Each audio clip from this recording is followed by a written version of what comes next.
जी, इस वक्त हम पेरिस में मौजूद हैं और हमारे साथ अमरजीत सिंह साहब मौजूद हैं जो कि यूएस से आए हैं यहाँ पे। इनके साथ हम पहले भी 3 दिन वार्षिक पार्लियामेंट के जो एक इजलास था वहाँ पर भी जो है हम उनके साथ शामिल थे और वहाँ पे जो सालाना 5वां सालाना इजलास था वहाँ ये चीफ गेस्ट थे। तो आप मुझे ये बताइएगा जो वार्षिक पार्लियामेंट है उसका काम क्यों ज़रूरी है? सबसे पहले तो मोहम्मद यूनुस साहब आपका बहुत बहुत शुक्रिया, आपने हमारी आवाज़ को हमारे पाकिस्तानी अवाम तक पहुंचाया। आपका सवाल बिल्कुल दिलचस्प तो है और ये इस बात की याद दहानी भी है। बेशक मेजॉरिटी सिख कम्युनिटी जो है वो पंजाब में रहती है जो भारतीय कब्ज़े में है। इस वक्त 5 मिलियन के लगभग सिख डायस्पोरा में हैं जो कि पिछले लगभग 100 साल से उनकी हिजरत वहाँ से शुरू हुई, लेकिन पिछली 4 दहाइयों में जब से इंडियन स्टेट ने सिखों के ख़िलाफ़ टोटल वॉर डिक्लेयर की, सो बहुत बड़ी गिनती में सिख वहाँ से निकले।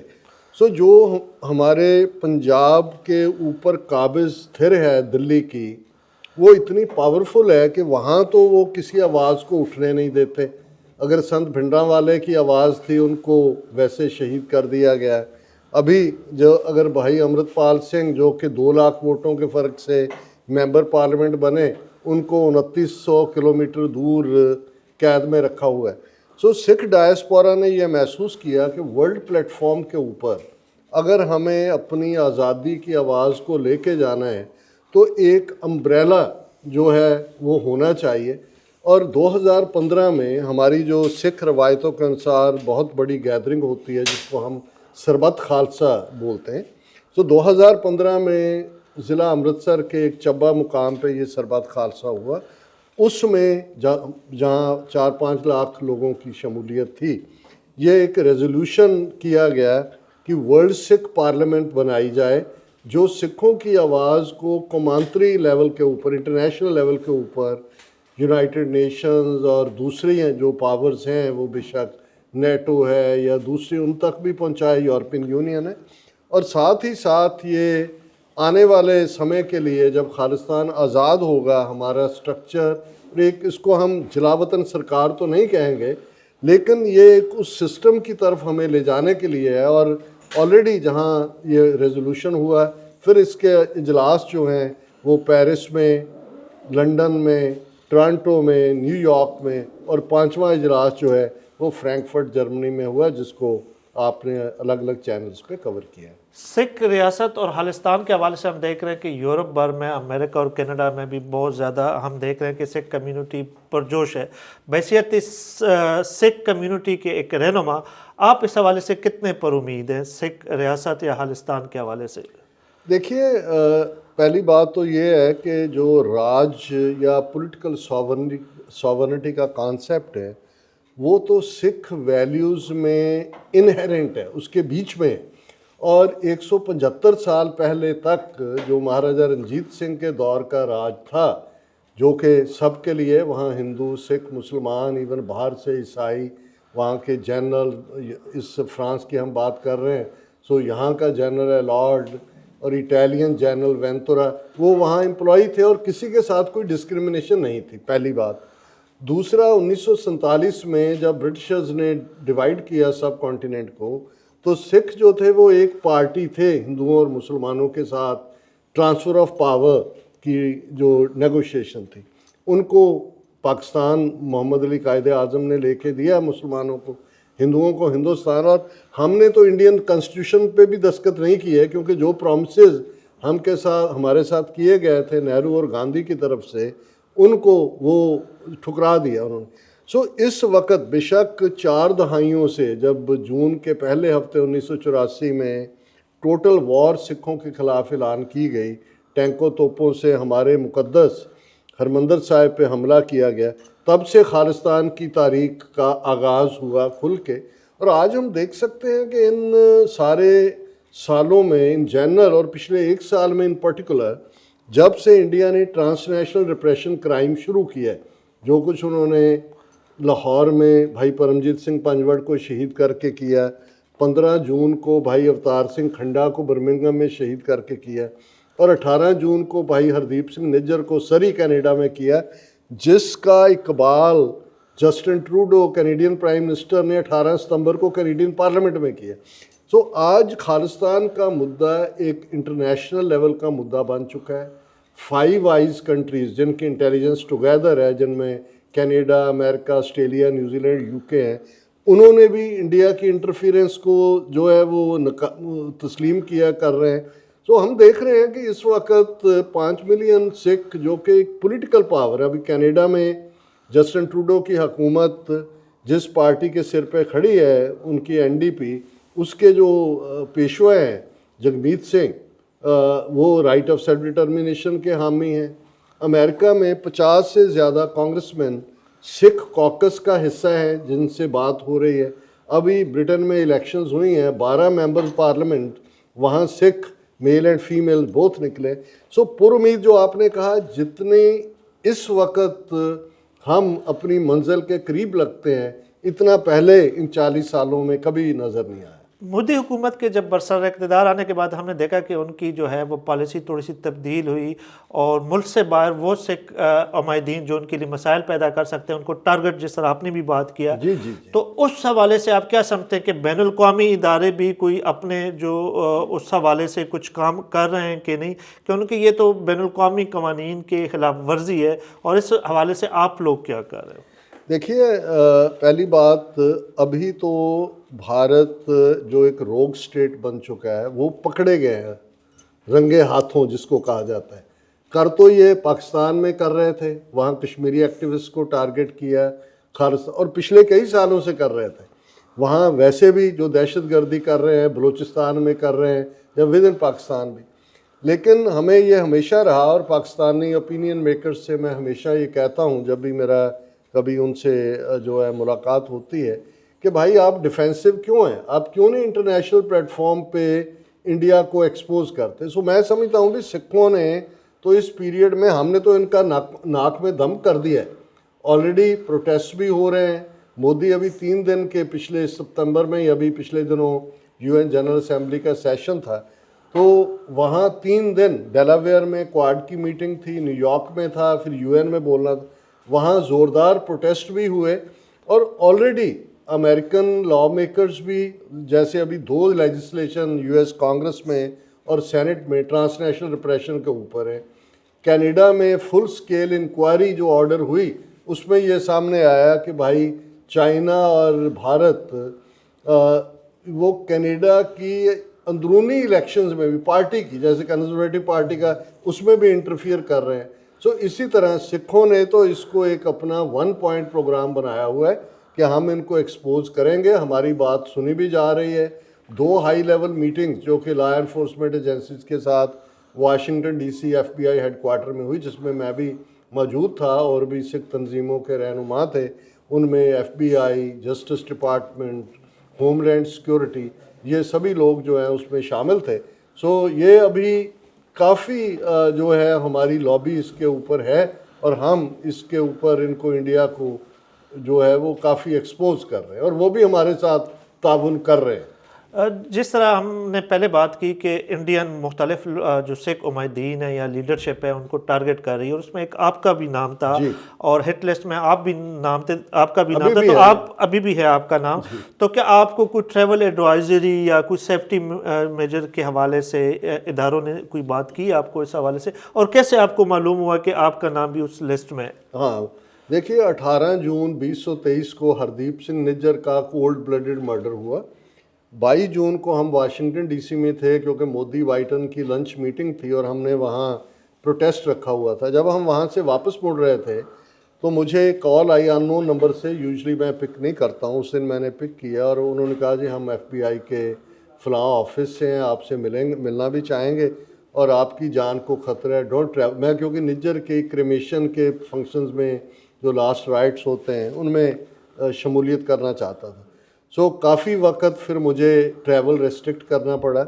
अभी भी उनकी राय में वो मुझे अलाउ नहीं कर रहे थे कि भाई आप जाएं, लेकिन क्योंकि ये वर्ल्ड सिख पार्लियामेंट का 5वां सेशन बड़ा इम्पॉर्टेंट भी था, क्योंकि जब आपके कौम किसी स्ट्रगल के उस मोड़ पे खड़ी हो तो उस वक़्त जड़ा ये ज़रूरी होता है कि उनको भी हौसला चाहिए, क्योंकि जो ये रिप्रेशन किलिंग की जाती है मतलब तो उसका फियर पैदा करना होता है।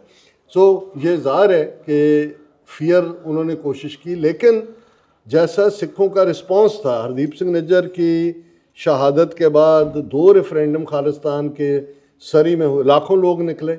उसके बाद अमेरिका में सैन फ्रांसिस्को और सैक्रामेंटो में थे, वहाँ लोग निकले। सो दुश्मन बात करे अनहोनी, दुश्मन तो जो करेगा सो करेगा।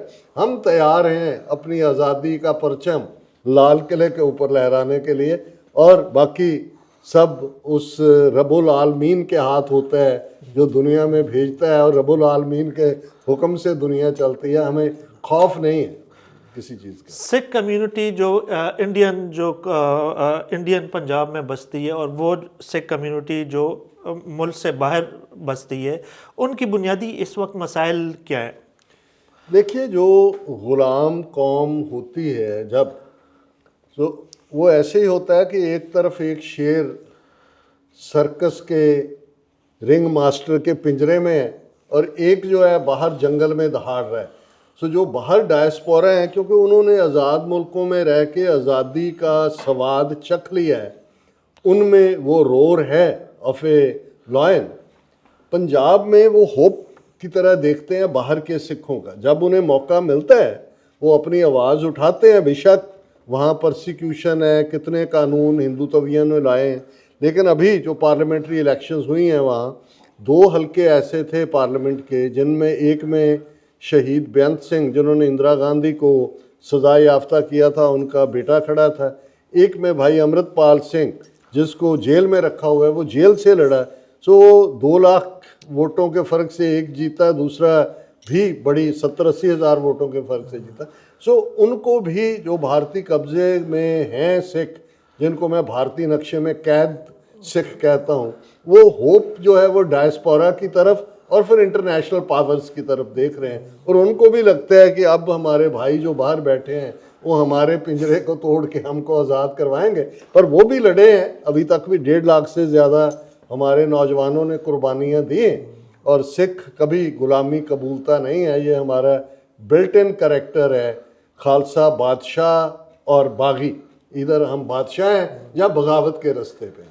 मेरे पिछले दिनों कुछ यहाँ पे यूरोपियन सहाफ़ी दोस्तों से बात हो रही थी और वो ये कह रहे थे कि बैनुल-अक़वामी सतह पर सिख सपोर्ट में जो है वो इजाफा देखने में, और बहुत से ममालिक हैं जो सिख कम्युनिटी के लिए हमदर्दियाँ रखते हैं। तो इस हवाले से क्या ये बात दुरुस्त है? देखिए, 5 आइज़ कंट्रीज़ की जो हमने बात की, वो कहना हो तो जिस्ट है वेस्टर्न कंट्रीज़ की, America, Canada, UK, Australia, New Zealand, और यही 5 मुल्क हैं जहाँ सिख डायस्पोरा की सबसे ज़्यादा पॉपुलेशन है। सो वो पॉलिटिकल सिस्टम के बीच में भी हैं। और उनको ये देखिए, जब किसी मुल्क के लिए कोई सपोर्ट होती है उसका एक केस होता है। हमारा केस बहुत स्ट्रॉन्ग है। 175 साल पहले हम सॉवरन थे। 1947 में हम तीसरी पार्टी थे negotiation of transfer of power. हमारी लीडरशिप इंडिया के साथ गई कि कोई कॉन्स्टिट्यूशन भारत में ऐसा नहीं बनेगा जो सिखों को कबूल ना हो। जब उन्होंने बनाया उसमें सिखों की सेपरेट आइडेंटिटी को भी वहाँ उन्होंने हिंदुओं में बांट दिया, जैसे बौद्धि जैनी सिखों को उन्होंने हिंदू क्लब किया। सो सिख नुमाइंदे जो थे कॉन्स्टिट्यूंट असेंबली में, उन्होंने भारतीय आइन के उस खरड़े के ऊपर दस्तखत नहीं किए। उन्होंने कहा अभी this is betrayal of the Sikhs, this is betrayal of the promises made to the Sikhs, we reject this constitution. So 37 साल 47 से 84 तक पीसफुल तरीके से सिखों ने स्ट्रगल की और उसका जवाब इंदिरा गांधी ने टैंकों तोपों के हमले के साथ दिया। और अभी 40 साल से जो हमारी स्ट्रगल है वो बिल्कुल आपने दुरुस्त फरमाया कि इस वक्त सिखों का केस इंटरनेशनल लेवल के ऊपर पजीराई भी पा रहा है। इंडिया का image as a rogue state और जैसे नाजी स्टेट थी 1930s में, उस लेवल पे देखा जा रहा है। और गॉड विलिंग इंशाअल्लाह बहुत जल्दी 193 जो देश हैं मुल्क के जिनके झंडे झूल रहे हैं, उनके साथ खालिस्तान का परचम भी झूलेगा। This is going to be a reality very soon. आपने होप की बात की और मेरा आपसे आखिरी सवाल ये होगा कि मुस्तकबिल में, करीब में या आने वाले सालों में या महीनों में आप लोग के प्लान क्या है, ताकि आप अपनी जद्दोजहद के हवाले से, अपनी आज़ाद रियासत के हवाले से जो है वो अब करीब तक हो जाएं, और आपकी जो पॉलिसी है या वो क्या फ्रेम है जिसके हवाले से आप पर उम्मीद है कि आइंदा आने वाले महीनों या सालों में आप एक आज़ाद रियासत जो है कायम होगा? देखिए, इस वक्त हम नवंबर के फर्स्ट वीक में अमेरिकन प्रेसिडेंशियल इलेक्शन है, उसमें क्या होने जा रहा है ये एक बड़ा फैक्टर होगा, जिसमें साउथ एशिया की पॉलिटिक्स को भी ये बात प्रभावित करेगी या असरअंदाज होगी उसके ऊपर। सेकेंडली, हमारा इंटरेस्ट जो इस वक्त यूएस कांग्रेस और सेनेट में ट्रांसनेशनल रिप्रेशन बिल्स हैं उनको पास करवाना है। अमेरिका की 9 स्टेट असेंबलीज़ ने नवंबर 1984 को सिख जेनोसाइड के तौर पे रिकग्नाइज़ किया है। उसका दायरा भी हम एक्सपेंड करना चाहते हैं, क्योंकि सिर्फ सिख जेनोसाइड रिकग्नाइज़ करवाने का मतलब एक सिंबॉलिक नहीं है। अगर जेनोसाइड रिकग्नाइज़ होता है तो अकाउंटेबिलिटी का दौर भी शुरू होता है, फिर उनको जवाबदेही होगी। और थर्डली, जैसे आपने वर्ल्ड सिख पार्लियामेंट के सेशन को कवर किया, वहाँ 10 के करीब काउंसिल्स हैं वर्ल्ड सिख पार्लियामेंट की। उनमें एक right of self determination council है, जिसके ज़रिए हम लॉबिंग करेंगे, और भी यूएस कांग्रेसमैन तक भी, जैसे मैंने कहा 50 से ज़्यादा सिख कॉकस के मेंबर हैं कांग्रेसमैन। और बाकी जो हमारा रूटीन होता है, जब भी कोई इंडियन डिग्निटरी आता है उनके ख़िलाफ़ कार्रवाई, यहाँ वो प्रोटेस्ट भी इनसाइड भी आउटसाइड भी वो जारी रहेगा। पर हम संजीदा तौर पे ये जो आने वाले महीने हैं वो हम लॉबी करेंगे with the law makers, opinion makers, decision makers. और क्योंकि अमेरिका मेन है, और इसी तरह ये बात ऑस्ट्रेलिया में भी हमारी सिख तंजीमें क्वाइट एक्टिव हैं, इस वक्त हमारा ज़्यादा से ज़्यादा इंफॉर्मेशन पहुंचाना, पर्सनल कांटेक्ट इस्टेब्लिश करना। और ये बात मैं दावे के साथ कह सकता हूँ कि बेशक वेस्ट में एक राइट विंगर्स की वेव भी चली हुई है, जैसे इटली में हुआ, फ्रांस में, यहाँ आते आते राइट विंगर है क्योंकि कम्युनिस्ट इकट्ठे हुए लेफ्टिस्ट। लेकिन सिखों के खिलाफ कोई बिल्ट इन प्रेजुडिस नहीं है, बिल्कुल। वो उनको एज ए फ्रेश एयर देखते हैं।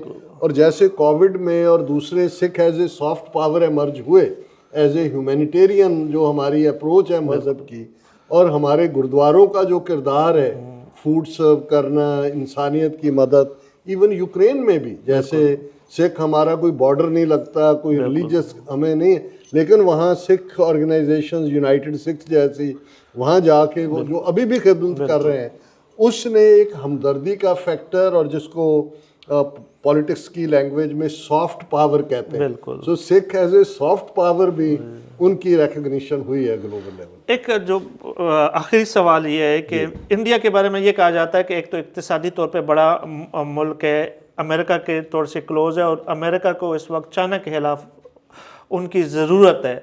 तो इन हालात में क्या आप समझते हैं कि बड़ी पावर जो है वो आप लोगों की हेल्प करेंगी?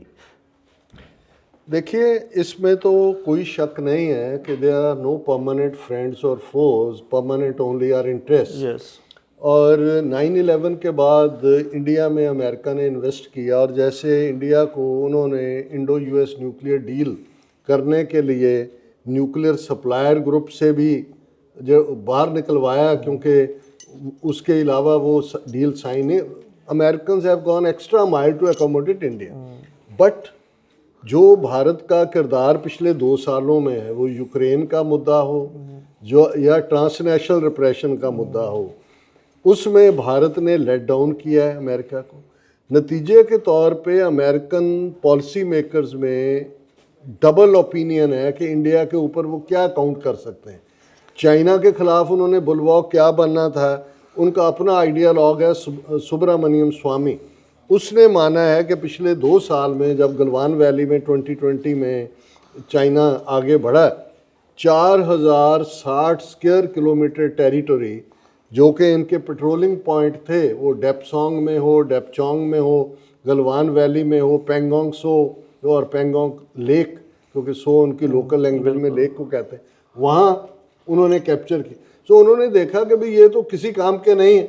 और रशिया के खिलाफ अमेरिका जिसने सैंक्शंस लगाई, इंडिया ने 2 बिलियन से लेके 22 बिलियन तक वो ट्रेड ले गए, उनका क्रूड ऑयल भी बाय किया, अपनी ज़रूरत के लिए तो समझ आ सकता था, उसको प्रोसेस करके यूरोप की मार्केट में बेचा, और जो सैंक्शंस होनी थी रशिया की इकॉनमी तो बूम होने लगी। सो इस वक्त सर्जिंग एंगर जिसको कहते हैं, अमेरिकन का करेक्टर जो है ना वो हमारे पंजाबी देहाती जिम्मेदारों जैसा है कि यार दोस्तों के पीठ में छुरा मार रहे हो, तो ये अमेरिकन सबक सिखाएंगे, ये अभी होने जा रहा है बहुत जल्दी। और वहाँ अभी इंडिया के यही कारण था कि बाइडन ने रिपब्लिक डे विजिट भी कैंसिल की अपनी, अमेरिका के बहुत सारे हायर अप्स नहीं, आउटवर्ड तो ये कहते हैं जी बहुत अच्छा इंडिया, अब ये भी कहने से ग्रेज करने लग गए।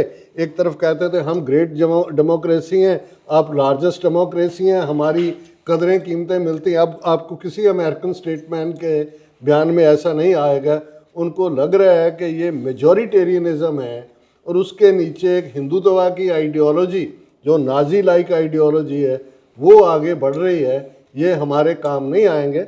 और सिखों के एंगल में मैं समझता हूँ कि ख़ास तौर पे हम आपके प्लेटफॉर्म से ये भी कहना चाहूँगा कि हमारे कश्मीरी भाई बहनें, उनके साथ जुल्म तो चल ही रहा था। जैसे 5 अगस्त 2019 को आर्टिकल 370-35A ख़त्म करके आज भी 1 मिलियन आर्मी वहाँ रख के बैठे हुए हैं, और लेकिन वो लड़ रहे हैं बहादुरी के साथ। नॉर्थ ईस्ट में मणिपुर वो ड्रोन्स तक पहुँच गए हैं अपनी लड़ाई में।